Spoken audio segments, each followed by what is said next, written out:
తిరుపతిని ఇంతకుముందు ఏ పేరుతో పిలిచేవాళ్ళో తెలుసా? శ్రీపదపురం.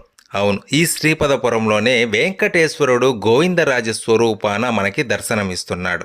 మనకి వెంకటనాథుడు స్వయంగా సప్తగిరులపైన స్వామి పుష్కరిణి తీరాన ఉండి అల్పశక్తి గల ఆర్తులకు ఆశ్రయుడై భక్తులకు సులభుడై అటు కొండపైన ఇటు కొండ కింద గోవిందరాజస్వామి రూపాన విరాజిల్లుతున్నాడు.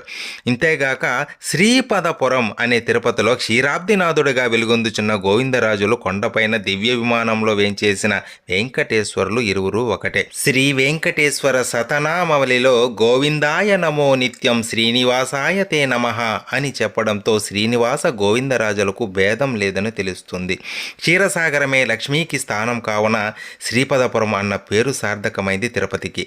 శ్రీ వైకుంఠమే కొద్ది మార్పులతో వెంకటం అను పేరుతో ప్రచారమై శ్రీనివాసునికి నిలయమైంది. కావున శ్రీనివాసుడే గోవిందరాజులు.